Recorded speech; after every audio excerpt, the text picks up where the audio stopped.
4 J Dilla beats on it. I stole a tape.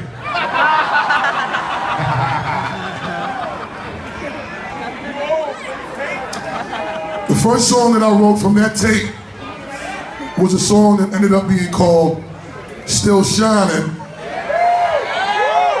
on my first solo album in 1996 called The Coming. By the way, I'll be celebrating the 20-year anniversary of that album next year.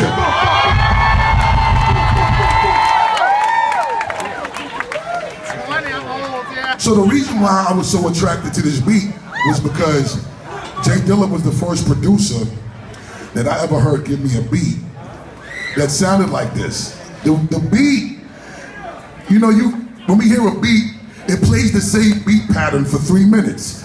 And then you might hear a beat change when the chorus comes, and then it goes back to the same beat pattern. But this beat, in particularly, every single bar, which is every sentence of your rhyme, the beat changed.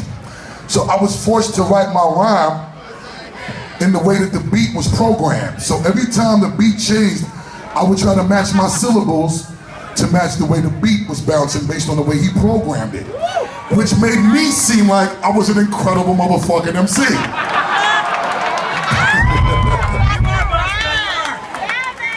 So I'm gonna be honest with you, that shit probably would have never been heard if Dilla didn't create a beat like this to inspire me to write my rhyme in the way that I wrote it.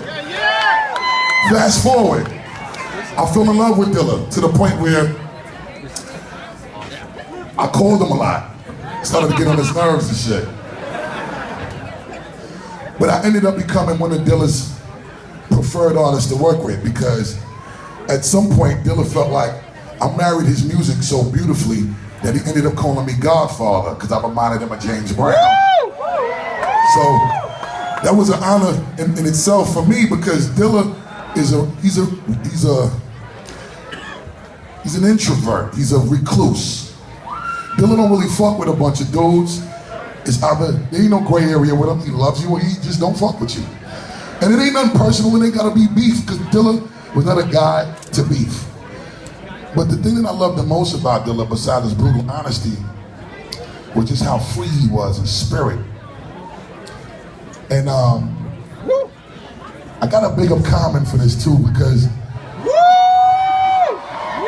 in Dilla's time of sickness, Common got him a beautiful place to stay out here in Los Angeles so he could be close to the specialist to treat his sickness. You know what I'm saying? And in those last days that we had to spend with Dilla, Dilla always gave me a CD with 25 beats on them. And these beats would be probably 20 seconds long. So as soon as you get into the vibe and you start figuring out what you want to write to this motherfucker, the beat would end. I would hate Dilla for that shit. Nigga, why you ain't make the beat play a little longer on the CD, motherfucker? So one time I'm in Dilla's crib, and the thing that was the most amazing thing to me, which is the end of my story, because I know I'm going on too long, but Dilla was in a wheelchair at this point, and he wasn't able to walk no more. He had his equipment set up, and in his coat closet, he had all of his records alphabetically in order from A to Z. And his mother became his engineer, Ma Dukes.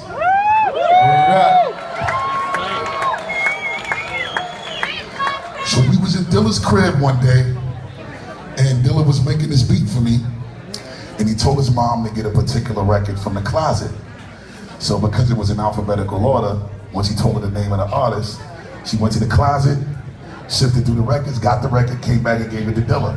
So Dilla's working on one machine, but I guess he didn't want to make the beat on that machine no more. So he told his moms to hook up this plug to that plug and plug them out of the machine. So she goes in the back of the equipment and she unplugging shit and she plugging shit in and she doing all this technical shit. And I'm looking at her like, what the fuck going on? The next beat machine got hooked up. Dilla bangs out my shit, gives me what I fell in love with, and he smokes an L and lights the blunt for his moms. I ain't never smoked in front of my mother. This nigga trying to pass me the weed in front of his mom. So I was like, you violating. So, in the living room, right, there was these two walls, and then, like the frame to the room where the equipment was, but ain't no door. So, I went behind a little wall and said, pass me the weed, nigga. Make sure mom Dukes wasn't looking. Gave the nigga back the L. Blew the smoke out. Came back. I like I ain't smoked shit. I started vibing to the beat. And then 9 Busta Rhymes albums later, there ain't been an album that Dilla has not produced on.